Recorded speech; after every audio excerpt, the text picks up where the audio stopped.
Hi dear students, welcome back to the channel. Previous कुछ videos मैंने biotechnology के बारे में पोस्ट किए हैं और उनमें आपको ये बताया है कि बायोटेक्नोलॉजी कैसे इंसान की मदद कर रही है, किस तरह बायोटेक्नोलॉजी की मदद से इंसान की लाइफ में तब्दीलियाँ आई हैं। बायोटेक्नोलॉजी है ही ऐसी टेक्नोलॉजी जिसका मतलब भी यही है कि किसी भी लिविंग ऑर्गेनिज्म को यूज़ करके अपने लिए कोई बेनिफिशियल चीज़ बनाना, ताकि इंसान की नस्ल में तब्दीलियाँ आ सकें, इंसान की लाइफ में चेंज आ सके, उसकी नीड की जो क्वालिटीज़ हैं उनको इम्प्रूव किया जा सके या उनकी क्वांटिटी को इम्प्रूव किया जा सके। इतनी बड़ी पॉपुलेशन को खाना प्रोवाइड करके देना, वो भी क्वालिटी का, ये वो मैकेनिज़्म है जिसमें हम लिविंग ऑर्गेनिज्म के बेनिफिट के लिए साइंटिस्ट काम करते हैं तो उसे हम बायोटेक्नोलॉजी कहते हैं। बायोटेक्नोलॉजी में एक टेक्निक जेनेटिक इंजीनियरिंग पे मैं 2 वीडियोस अपलोड कर चुका हूँ। यहाँ पे आपको तस्वीर में ये दोनों वीडियोस की पिक्टोरियल व्यू में आपको दिखा रहा हूँ। आप जाएं मेरे प्लेलिस्ट में, वहाँ पे जाएं कि जेनेटिक इंजीनियरिंग ने किस तरह कमालात किए हैं, किस तरह इंसान की ज़िंदगी को बेनिफिट किया है। आज हम एक और बायोटेक्नोलॉजी फर्मेंटेशन के बारे में पढ़ने जा रहे हैं। फर्मेंटेशन का लफ्ज़ सबसे पहले एक साइंटिस्ट लिविस पॉस्चर ने यूज़ किया था सन 1857 में। In 1857 Louis Pasteur coined the word fermentation first time. Fermentation है क्या, सबसे पहले इस बात पे डिस्कस करते हैं। देखें डियर स्टूडेंट्स, हम सभी रेस्पायर करते हैं। आपने रेस्पायरेशन के 2 स्टेप्स पढ़े होंगे। एक रेस्पायरेशन जो है वो है फिजिकल रेस्पायरेशन। फिजिकल रेस्पायरेशन का मतलब है कि just ventilation, exchange of gases. आप हवा अंदर लेते हैं, हवा बाहर निकालते हैं, यानी ऑक्सीजन अंदर लेते हैं, कार्बन डाइऑक्साइड बाहर निकालते हैं। दिस वेंटिलेशन या this exchange of gases is generally extra cellular respiration, इसे भी कहते हैं हम, और ये इसको हम वेंटिलेशन भी कहते हैं। उसके बाद इसका दूसरा स्टेप जो आता है जिसे हम केमिकल रेस्पायरेशन कहते हैं। अब केमिकली रेस्पायरेशन जो है एक स्टेप्स पे मुश्तमिल एक लंबा सा प्रोसेस है, जिसमें हमने जो ग्लूकोज खाया है, हमने जो खाना खाया है, वो हमारे सेल के अंदर जाकर पहुंच चुका है। उस ग्लूकोज को हम जो है ब्रेक करके, उस ग्लूकोज को हम तोड़ के, उसको ऑक्सीडाइज करके उससे एनर्जी निकालते हैं। तो respiration is defined as, simply अगर बात करें, what is respiration? It is a process in which the food glucose is oxidized into the energy and we get energy। आप सबको पता है कि हम जो एनर्जी यूज़ करते हैं वो ATP यूज़ करते हैं। अब रेस्पायरेशन जो ये है, केमिकल रेस्पायरेशन जो है हमारे सेल के अंदर होती है, इसीलिए इसको सेलुलर रेस्पायरेशन भी कहा जाता है। अब ये सेल के अंदर 3 स्टेप्स में कंप्लीट होती है। सबसे पहला इसका स्टेप जो है जिसे हम ग्लाइकोलाइसिस कहते हैं। दूसरा इसका स्टेप जो है उसे हम क्रेब्स साइकिल कहते हैं, और तीसरा इसका स्टेप जो है जिसे हम इलेक्ट्रॉन ट्रांसपोर्ट चेन कहते हैं। अब इन 3 स्टेप्स के बाद, 3 स्टेप्स के अंदर जाकर ये ग्लूकोज का मॉलिक्यूल टूटता है और हमें एनर्जी मिलती है। ये स्टेप्स जो हैं इसको हम ऐसे डिफाइन करेंगे, ये ग्लूकोज की कंप्लीट ब्रेकडाउन है, इसमें ऑक्सीजन रिक्वायर्ड होती है।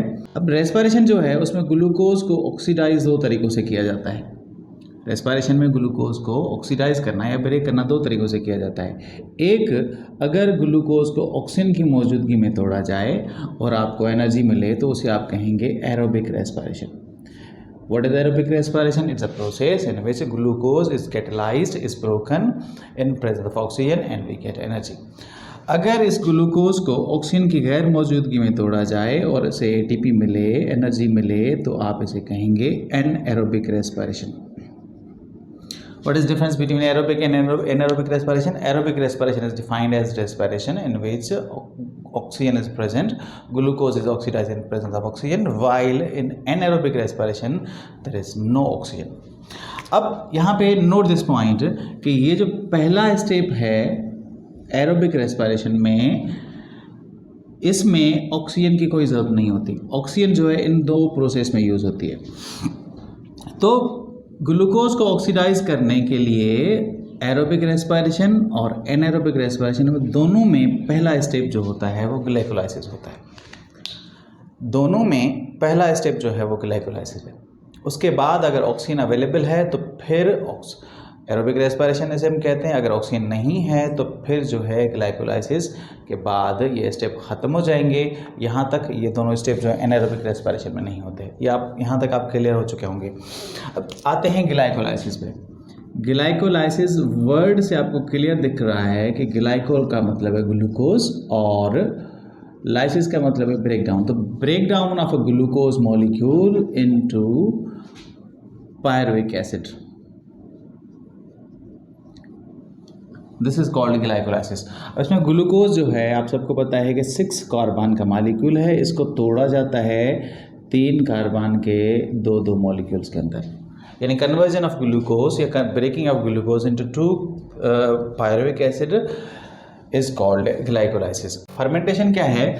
ग्लूकोज का कन्वर्ट होना, conversion of glucose into the molecules of acid और अल्कोहल इज कॉल्ड फर्मेंटेशन। कैसे होगा मैं आपको समझा रहा हूँ।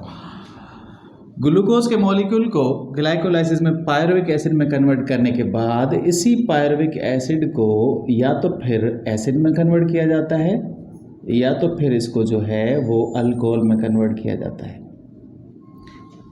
तो यहाँ से लेकर यहाँ तक और फिर आगे इस प्रोसेस को हम कहते हैं फर्मेंटेशन। फर्मेंटेशन को आप दूसरे नाम से एनारोबिक रेस्पिरेशन भी कह सकते हैं।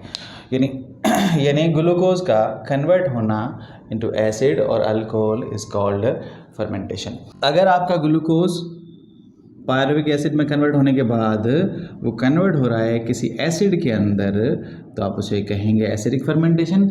अगर आपका ग्लूकोज जो है वो पायरुविक एसिड में कन्वर्ट होने के बाद कन्वर्ट हो रहा है अल्कोहल के अंदर, तो आप उसे कहेंगे अल्कोहलिक फर्मेंटेशन। आप सोच रहे होंगे कि ये कौन करते हैं? तो रेस्पिरेशन तो हम सभी ऑर्गेनिज्म करते हैं, लेकिन हमारे पास कुछ ऐसे बैक्टीरिया मौजूद हैं जो कि ये प्रोसेस करते हैं। कौन से बैक्टीरिया हमारे पास? एक तो है हमारे पास लैक्टोबैसिलस बैक्टीरिया, दूसरे हमारे पास हैं स्ट्रेप्टोकोकस बैक्टीरिया। ये वो 2 तरह के ऐसे बैक्टीरिया आपकी बुक में मेंशन्ड हैं जो कि एसिडिक फर्मेंटेशन करते हैं। यानी इनको जब ग्लूकोज मिलेगा तो उसको एनर्जी में कन्वर्ट तो करेंगे, लेकिन साथ में उनकी फाइनल प्रोडक्ट में एसिड भी बनेगा। एसिड कौन सा बनता है? एसिड जनरली बनता है लैक्टिक एसिड, ठीक है, लैक्टिक एसिड बनता है।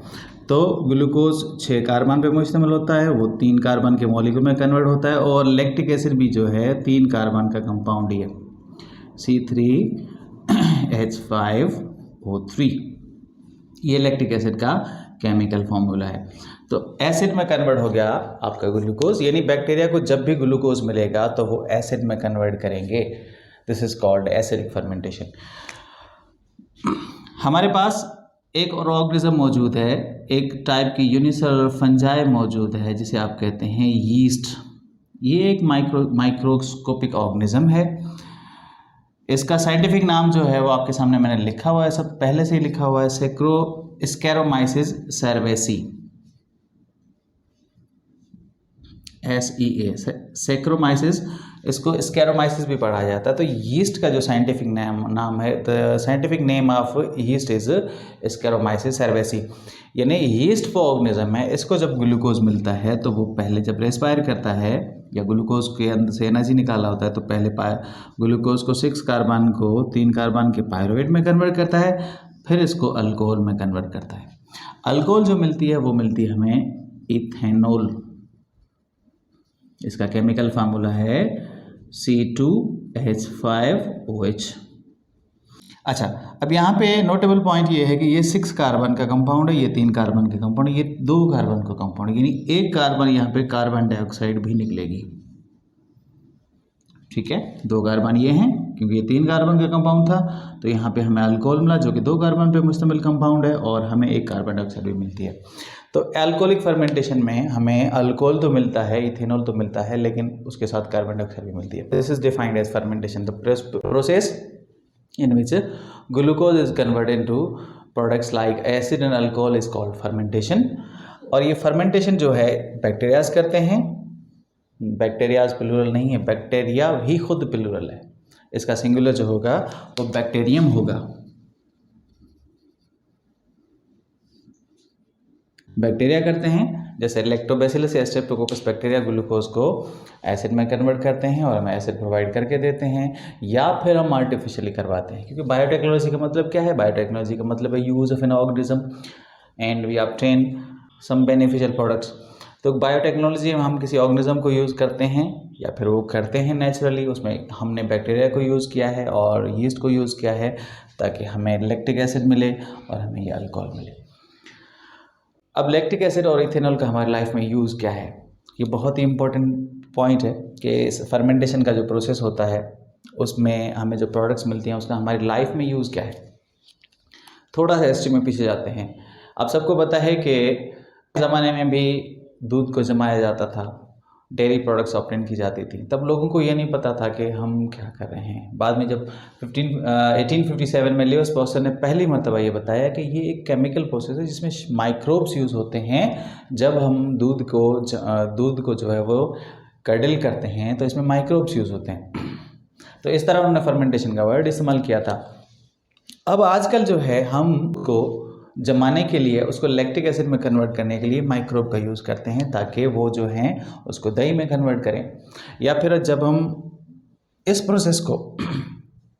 प्रोसेस के अंदर हम क्या करते हैं, जैसे आप ब्रेड बना रहे हैं, आप पिज़्ज़ा बना रहे हैं, वाइन बना रहे हैं, आप बियर बना रहे हैं, तो उसमें हम क्या करते हैं, ब्रेड के अंदर ये बैक्टीरिया ऐड करते हैं। ये बैक्टीरिया ब्रेड के अंदर मौजूद या उसके इतराफ़ में मौजूद ग्लूकोज को यूज़ करते हैं और उसको इथेनॉल में कन्वर्ट करते हैं। साथ में कार्बन डाइऑक्साइड भी बनती है। तो कार्बन डाइऑक्साइड जो है वो क्या करती है, जब कार्बन डाइऑक्साइड गैस बनती है तो उस केक के अंदर उस आटे को जो है फुला देती है और वो एक्सपेंड कर देती है। इस तरह ब्रेड जो है या केक जो है या पिज़्ज़ा जो है वो भर जाते हैं, फल्फी हो जाते हैं या एक्सपेंड हो जाते हैं या राइज हो जाते हैं। इथेनॉल से हम जो है वाइन बनाते हैं, बियर बनाते हैं, ये भी एक किस्म की टेक्नोलॉजी है। लैक्टिक एसिड जो है इससे हम तमाम डेयरी प्रोडक्ट्स हासिल करते हैं। मिसाल के तौर पे योगर्ट बनाना, क्रीम्स बनाना, चॉकलेट्स बनाना या फिर अचार बनाना, क्योंकि उसके अंदर मौजूद बैक्टीरिया उन खानों के अंदर ऐड करने से वो लैक्टिक एसिड प्रोड्यूस करते हैं और यही लैक्टिक एसिड जो है हमारे फूड को टेस्टी भी बनाते हैं और एक फॉर्म से दूसरी फॉर्म में कन्वर्ट करते हैं। तो इस तरह इस फर्मेंटेशन का हमारी लाइफ में यूज़ है। चलिए आज के टॉपिक को यहीं पे एंड करते हैं। फर्मेंटेशन के प्रोसेस को मैंने आपको समझाया कि ये प्रोसेस है सिंपल सा, it's a mechanism in which glucose is converted into acid और अल्कोहल, और in this mechanism we get the help from bacteria and yeast to convert our glucose into acid and alcohol. की application की किस तरह की product हमें मिलती हैं इसकी मैं कंप्लीट डिटेल अगले वीडियो में डालूंगा। फिलहाल यहाँ तक उम्मीद करता हूँ चीज़ें आपको आसान लगी होंगी। चैनल को सब्सक्राइब करें, लाइक करें। मिलते हैं जल्दी अगले टॉपिक के साथ।